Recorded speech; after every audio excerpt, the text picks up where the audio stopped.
Assalamualaikum warahmatullahi wabarakatuh. Halo teman-teman semua. Nah, sekarang saya sudah kedatangan seorang tamu narasumber yang luar biasa. Namanya Pak Rudi Susmanto. Betul ya Pak ya? Betul.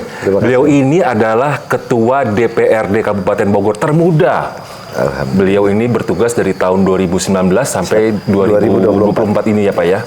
Nah, sekarang ini beliau ini akan bertarung di pemilihan Bupati Kabupaten Bogor. Nah, Bapak apa kabar? Alhamdulillah, Damang baik, Bapak. Pangestu. Karena namanya Rudi Susmanto, Ya. agak Jawa. Ya. Tapi sebenarnya memang Bapak orang Jawa atau bagaimana Pak? Saya kebetulan bapak saya orang Majalaya, Bandung Selatan. Oh. Keluarga besar bapak ada di Majalaya, Bandung Selatan. Ibu asli Sumedang, Cimalaka. Keluarga besar ibu ada di Sumedang. Bapak saya berdinas sebagai prajurit, sebagai anggota TNI. Anak TNI. Anak tentara, anak kolong. Beliau berkarir dari pangkat paling bawah, dari Tamtama di tahun, pada saat itu Catam Bendera tahun 80. Beliau pensiun tahun 2015. Iya. Pangkat terakhirnya pembantu letnan 1. Jadi saya anak Babinsa. Wah. Nah, anak Babinsa, saya lahir di Kartasura, Kecamatan Kartasura, Kabupaten Sukoharjo di Jawa Tengah. Saya ikut orang tua berpindah-pindah tugas, pernah di Bukit Barisan, pernah di Pusdik Kopassus Batu Jajar, pernah di Magelang, dan memang tumbuh kembang saya lebih banyak di Solo. Walaupun keluarga besar ada di Bandung, ada di Majalaya, di Sumedang, kita masih sering pulang pergi ke Bandung dan Sumedang, tapi kalau bicara keluarga, saudara, hari ini pada saat bapak sudah meninggal, di Solo berarti tinggal ibu. Keluarga besar masih ada di Jawa Barat. Oh gitu. Jadi kalau guyonannya sebetulnya adalah darah Pajajaran, dibesarkan Mataram, sekarang pulang ke Pajajaran, mengabdi untuk Pajajaran. Wih, mantap. Berarti kalau pulang ke Solo namanya jadi Rudi Susmanto. Iya. Kalau ke Jawa Barat Rudi Susmanta. Tapi kalau baca itu, kita kalau di YouTube itu ada namanya apa itu?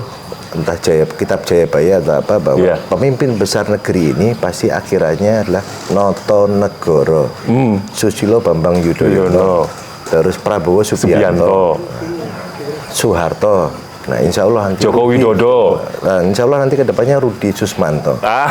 Amin. Dibesarkan Mataram. Nah, hari ini mengabdi di Kabupaten Bogor. Mudah-mudahan dari Kabupaten Bogor kita membangun bangsa Indonesia. Wih, luar biasa. Oke, Pak, kita langsung Pak ya. Ini pertanyaan pertama Pak dari saya Pak. Oke, setelah mendapatkan surat tugas untuk maju dalam pemilihan Bupati Kabupaten Bogor, apa sih yang ada di benak Bapak? Apakah menjadi sebuah beban, ataukah menjadi sebuah tantangan baru, atau apa Pak? Bagi saya ini sebuah kehormatan Pak Prabowo Subianto memberikan amanah, memberikan tugas baru kepada saya. Judulnya baru bakal calon Bupati Kabupaten Bogor dari Partai Gerindra. Maka kita sebagai kader Partai Gerindra, di partai kami, kalau memang betul-betul kader partai, tidak ada namanya kami meminta sebuah jabatan. Maka sebelum Partai Gerindra memutuskan, menginstruksikan kami untuk terjun dalam kontestasi pemilu kepala daerah, mungkin beberapa calon yang lain sudah pasang baliho dari setahun yang lalu, 2 tahun yang lalu, sudah menggelar konsolidasi.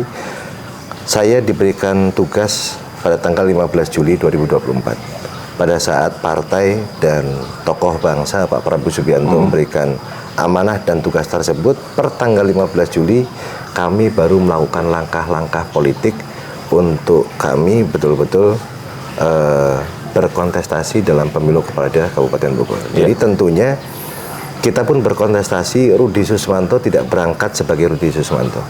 Di dalam Rudi Susmanto ada petani, ada pedagang, ada peternak, ada pegawai di Kabupaten Bogor, dan tugas Rudi Susmanto adalah menjadi representasi masyarakat Kabupaten Bogor bersama Pak Prabowo Subianto, bersama Partai Gerindra untuk membangun Kabupaten Bogor, membangun bangsa Indonesia. Oke, luar biasa. Nah, ngomong-ngomong Pak Rudi, kan Bapak sudah, kalau dibilang sudah 5 tahun menjabat menjadi Ketua DPRD Kabupaten Bogor ya.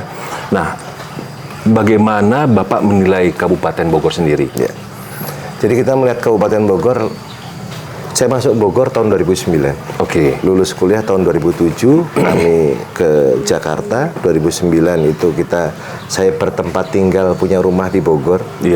kita melihat sudut pandang Bogor dari masyarakat umum, masyarakat biasa. Tapi pada saat tahun 2019 hingga tahun 2024, kami merupakan jadi bagian yang membangun pemerintahan bersama-sama sebagai Ketua DPRD Kabupaten Bogor. Akhirnya kita melihat Kabupaten Bogor.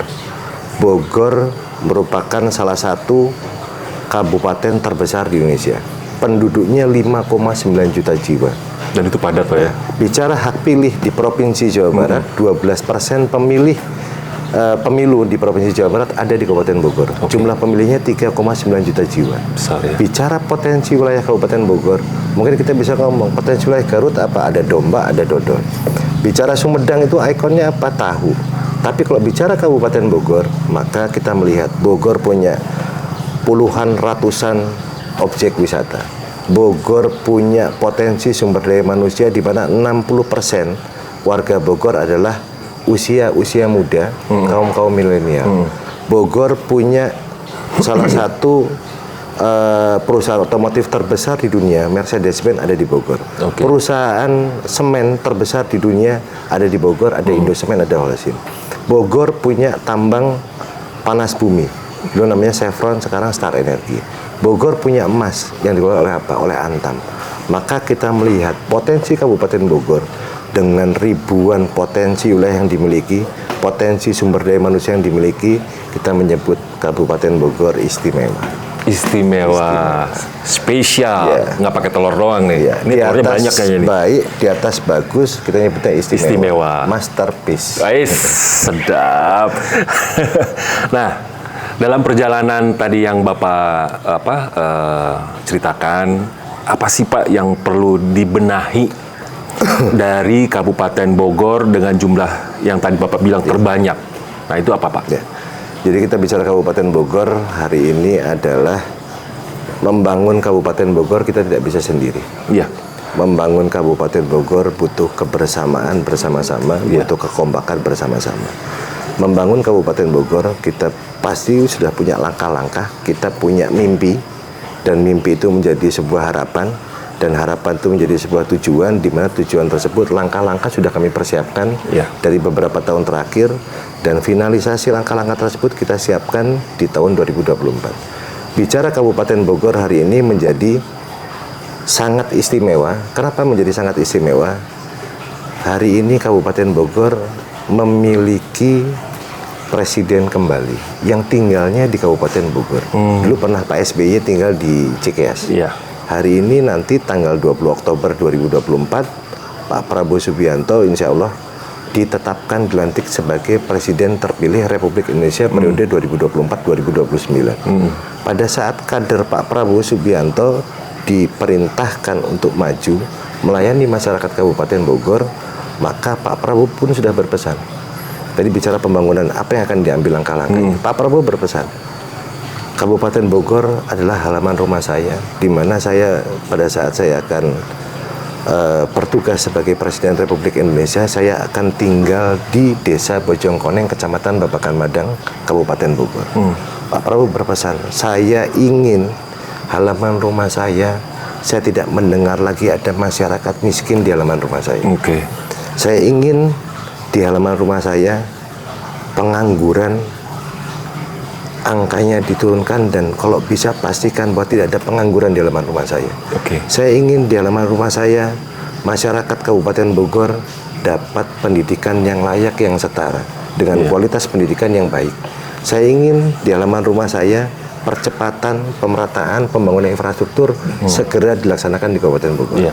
Maka langkah-langkah tersebut yang akan mengevaluasi nanti pada saat masyarakat memberikan amanah, memberikan mandat kepada saya sebagai Bupati Kabupaten Bogor, yang menilai nanti pertama, mohon maaf, bukan organisasi kemasyarakatan, bukan LSM. Pada saat saya salah, pada saat saya tidak pro terhadap masyarakat Kabupaten Bogor, pada saat saya tidak melaksanakan tugas dengan baik, yang mengevaluasi saya pertama kali adalah Presiden Republik Indonesia. Jadi tentunya ini menjadi sebuah semangat dan melayani masyarakat Kabupaten Bogor ke depan tidak boleh main-main, tidak boleh setengah hati. Jadi kita pun berupaya memberikan yang terbaik untuk masyarakat Kabupaten Bogor untuk membangun bangsa Indonesia. Nah, Tadi kan kita sempat bahas bahwa Kabupaten Bogor ini kan besar Pak ya, Ya. jumlah penduduknya pun besar. Ya. Nah ini ada isu mengenai pemekaran wilayah. Nah ini kan kalau dibilang selalu seksi ya Pak ya untuk dibahas Pak ya. Nah pada tahun politik ini berkaitan dengan pemerataan layanan publik di pelosok. Nah bagaimana cara Bapak untuk benar-benar merealisasikan DOB Bogor Barat dan Bogor Timur Pak? Jadi buat kami melihat hari ini sudahlah kita jadikan daerah otonomi Bogor Barat, daerah persiapan otonomi baru Bogor Timur sebagai komoditi politik. Jadi bicara pemekaran Bogor Barat itu bukan keinginan, itu bukan sebuah harapan, tapi kebutuhan masyarakat Kabupaten Bogor. Iya. Nah maka tidak perlu kita banyak bicara, tapi langkah-langkah konkret yang harus kita ambil seperti apa. Dari sisi administratif, bahwa Kabupaten Bogor sudah selesai menyusun dan menyetujui, merekomendasikan kepada pemerintah Provinsi Jawa Barat terkait daerah persiapan otonomi baru Bogor Barat dan Bogor Timur. Pemerintah Provinsi Jawa Barat itu pun sudah selesai. Tinggal hari ini adalah keputusan kebijakan dari pemerintah pusat mencabut moratorium. Tapi tidak serta-merta pada saat pemerintah mencabut moratorium, Bogor Barat bisa langsung berdiri, Bogor Timur bisa langsung berdiri. Hari ini cukup dilihat dari para pemangku kebijakan Kabupaten Bogor, kalau memang serius Barat ingin mekar, Barat dikehendaki untuk mekar, Timur dikehendaki untuk mekar, tahapan-tahapan percepatan pembangunan infrastrukturnya harus ditempuh. Hal ini maka nanti pada saat pembahasan, kebetulan saya masih menjabat sebagai Ketua DPRD, kita membahas APBD perubahan dan membahas APBD murni 2024, kita harus mempersiapkan dana cadangan persiapan otonomi baru Bogor Barat dan Bogor Timur. Salah satunya percepatan infrastruktur. Pada saat diputuskan Bogor Barat mekar, Bogor Timur mekar, di mana kantor bupatinya? Di mana kantor Dewan Perwakilan Rakyat daerahnya? Di mana kantor-kantor SKPD untuk pelayanan masyarakatnya? Contoh Dinas Kependudukan Catatan Sipilnya di mana? Dinas Kesehatannya di mana? Maka dari sisi DPRD yang ditempuh adalah hari ini siapkan anggaran yang cukup untuk persiapan otonomi baru Bogor Barat dan Bogor Timur. Kalau perlu di tahun 2025 mulai tahapan pembangunannya dijalankan. Minimal kantor-kantor yang fungsinya nanti untuk pelayanan masyarakat terhadap di wilayah Bogor Barat dan Bogor Timur. Lalu kedua, bicara kebijakan terkait mencabut moratorium, tentu hari ini Presiden terpilih pun melihat bahwa Kabupaten Bogor, halaman rumah beliau, ini keinginan, harapan, dan tentu inilah kebutuhan masyarakat Kabupaten Bogor. Berikan beliau ruang, berikan beliau waktu agar pemerintah pusat mengkaji dan sehingga segera mengambil sebuah keputusan yang dikehendaki oleh masyarakat Kabupaten Bogor. Tapi kami prinsipnya dari DPRD Kabupaten Bogor harus segera anggarkan, programkan, dan segera bangun untuk percepatan pembangunan infrastrukturnya. Karena pada saat infrastrukturnya tidak terbangun, pemerintah pusat akan melihat, ini kalau saya mekarkan ini nanti bupati sementara atau PJ bupati mengantor di mana? DPRD-nya mengantor di mana? Kantor Dinas Kependudukan Catatan Sipilnya di mana?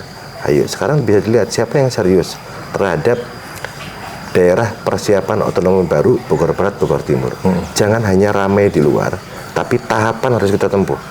Beri dukungan kepada kami, beri dukungan kepada pemerintah daerah Kabupaten Bogor, agar di 2025 tanyakan kepada pemerintah Kabupaten Bogor, mana anggaran nih buat tahapan-tahapan tersebut, ada nggak?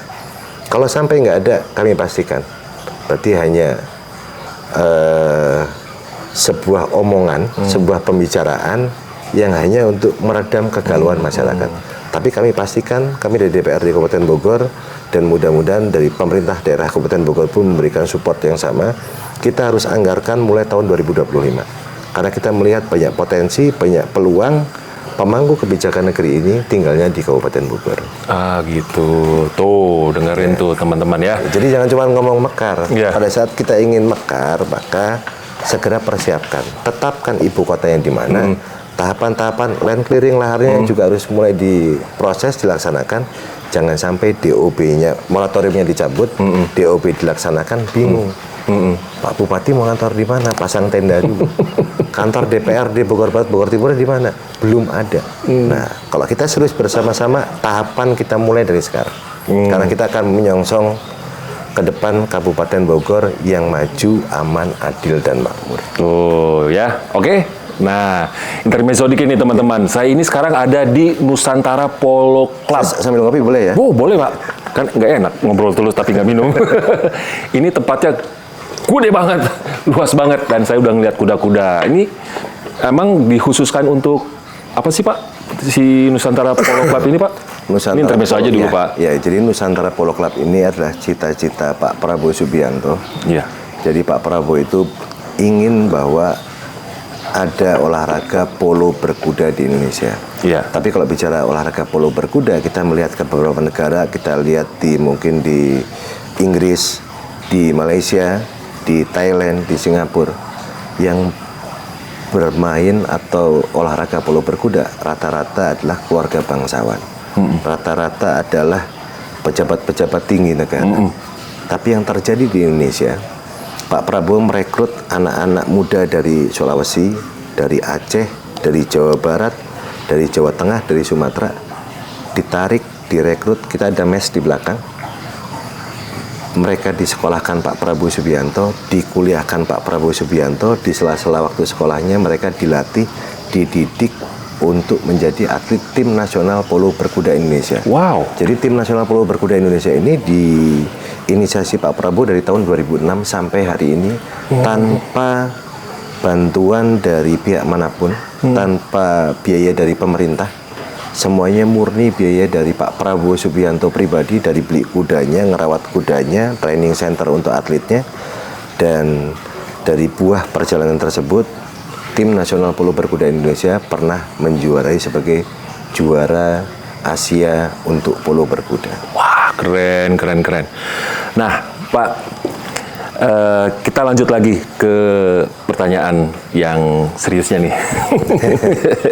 Nah, mengenai ini Pak, mengenai ketahanan pangan dulu Pak, Ya. mengenai ketahanan pangan dulu di daerah. Nah, catatan Pemkab Bogor ini ada 50% kebutuhan pangan masih dipasok dari daerah lain, termasuk kebutuhan beras. Nah, apa sih yang akan Bapak lakukan untuk memperbaikinya jika Bapak nanti terpilih? Ya.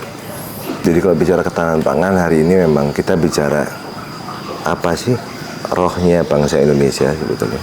Apa sih potensinya bangsa Indonesia sehingga kita bisa bicara bahwa apa potensi wilayah Kabupaten Bogor. Iya. Dulu mungkin abang saya pada saat kita SD SMP ditanya negara kita negara apa? Negara agraris. Ya. Kita kalau masuk tol Cipularang, daerah sebelum masuk tol Cipularang di daerah Karawang, Purwakarta, pada saat musim panen dari ujung sampai ujung warnanya kuning. Lalu kita masuk ke Jawa Tengah, ke Delanggu pada saat musim panen, pinggir jalan kiri kanan dari ujung sampai ujung, Purwakarta pun sama, warnanya kuning. Kenapa warnanya kuning? Karena itu adalah lahan pertanian. Hari ini bicara yang tadi beberapa jalur kita lewati. Iya. Dari ujung sampai ujung yang ada tembok menjadi sebuah kawasan industri yang cukup besar. Sama halnya dengan Kabupaten Bogor. Bicara ketahanan ekonomi, bicara pertahanan bangsa. Pertahanan bangsa itu kan yang utama sudah perut masyarakat harus kenyang. Iya, iya. Nah, jadi hari ini kalau bicara ketahanan pangan di Kabupaten Bogor, kita melihat sesuatu hal yang cukup optimis. Bahwa kebetulan juga saya betul-betul hobi bertani, hobi berternak. Di bawah ada peternakan domba saya, ada sapi, ada pertanian. Dan itu memang Pak Prabowo Subianto yang mengajarkan. Dan konsep pembangunan Kabupaten Bogor ke depan, kita akan mencontoh arah pembangunan pemerintah pusat. Di mana Presiden terpilih sudah menyampaikan berkali-kali, berulang-ulang bahwa kita punya konsep ketahanan pangan untuk mendukung perekonomian bangsa. Maka di Kabupaten Bogor kita melihat potensinya masih cukup besar. Bicara ketahanan pangan, banyak lahan-lahan milik pemerintah Kabupaten Bogor maupun lahan-lahan yang dikelola hari ini oleh swasta, yang mana izin-izinnya juga sudah mau habis. Iya. Jadi terkait konsep ketahanan pangan yang akan kita bangun, ketahanan pangan bukan dibangun hanya oleh pemerintah Kabupaten Bogor, tapi ketahanan pangan harus dibangun oleh tingkat keluarga masing-masing. Tapi berikan peluang, berikan kesempatan kepada masyarakat Kabupaten Bogor agar mendapat bantuan langsung dari APBD yang kita sahkan tiap tahun dari Kabupaten Bogor. Sehingga mereka memiliki kesempatan, memiliki peluang untuk membantu proses ketahanan pangan di Kabupaten Bogor untuk bangsa Indonesia. Oh, oke. Nah, Pak, dalam pencalonan nanti kan pasti ada program-program yang akan dilaksanakan Pak ya. Program itu kan pasti luas Pak. Ya. Nah ini kan berkaitannya dengan masyarakat. Nah kalau ngomong-ngomong tentang masyarakat berarti ada program-program yang mengarah juga ke anak muda Pak. Ya. Nah kalau dibilang kan menurut data di BPS kan jumlah Gen M dan Z ini kan besar Pak, terutama Z ini generasi ini besar sekali. Nah apa sih yang ada di benak Bapak untuk program-program selain yang sudah disiapkan untuk Kabupaten Bogor sendiri, juga untuk anak-anak muda sekarang ini? Itu apa sih Pak yang ada di benak Bapak yang rencananya? Nah ini saya jadi teringat percakapan Pak Prabowo dengan kita anak-anak muda pada saat itu. Pak Prabowo menyampaikan, kalian harus tahu katanya, investasi terbaik hari ini bukan kita punya rumah, bukan kita punya apartemen, bukan kita punya tanah, bukan kita punya deposito katanya. Jadi investasi terbaik hari ini adalah investasi sumber daya manusia. Pada saat kita melihat potensi sumber daya manusia Kabupaten Bogor, 60% penduduk Bogor adalah anak-anak muda. Nah, pemimpin Bogor ke depan, kita bicara pemimpin Bogor ke depan itu kan bisa saya atau bisa siapapun yang diberikan amanah, diberikan mandat oleh masyarakat Kabupaten Bogor. Pesan kami yang terpenting adalah satu, investasi sumber daya manusia, maka kita harus bersiap mempersiapkan nasib anak-anak muda yang ada di Kabupaten Bogor ke depan. Caranya seperti apa? Pertama, kita sudah membuat beberapa konsep yang kita persiapkan, kajian-kajiannya kita sudah siapkan di tahun 2024, agar kajian-kajian tersebut di tahun 2025 dapat digunakan saya atau nanti dapat digunakan siapapun yang memimpin Kabupaten Bogor. Salah satu kajian yang kita buat adalah kajian terkait satu sarjana, satu desa yang dibiayai oleh anggaran pendapatan belanja daerah. Di Kabupaten Bogor kita punya 416 desa, 9 kelurahan. Jumlah yang cukup fantastis, jumlah yang cukup banyak. 416 desa ini kalau ketua abdesi tadi ini sama saja dengan sama halnya dengan Bupati Bogor. Bupati mimpin 5,9 juta jiwa. Ini di bawah ketua abdesi ada 416 kepala desa yang satu komando dengan ketua abdesi. Nah, jadi pada saat bicara Kabupaten Bogor, maka di Kabupaten Bogor itu ada bantuan, namanya bantuan keuangan infrastruktur desa. Sekarang nilainya 1 miliar satu desa. Nah, kami sedang mengkaji bahwa 2025 bantuan keuangan infrastruktur desa angkanya bisa lebih dari 1 miliar. Tapi dengan beberapa catatan yang akan kita tetapkan dalam peraturan bupati nanti. Pertama, harus ada satu desa, satu sarjana yang dibiayai oleh bantuan keuangan infrastruktur desa. Kita kajian tersebut kita buat, mekanismenya seperti apa? Mekanismenya adalah bagaimana memilih yang sebagai penerima beasiswa. Yang kedua adalah pada saat anak-anak muda ini lulus S1, maka kita pun ada sebuah MOU, ada sebuah kontrak bahwa 2 tahun setelah mereka lulus, mereka harus kembali ke desanya membangun desa. Karena biaya pendidikan untuk meluluskan sarjana S1 kurang lebih kita butuh uang sekitar 50 juta. Kalau 50 juta beasiswa tersebut diberikan dalam waktu 4 tahun, bantuan keuangan infrastruktur desa per tahun hanya tahun pertama 1 orang 12.500.000 berarti. Tahun kedua menjadi 2 orang jadi 25 juta.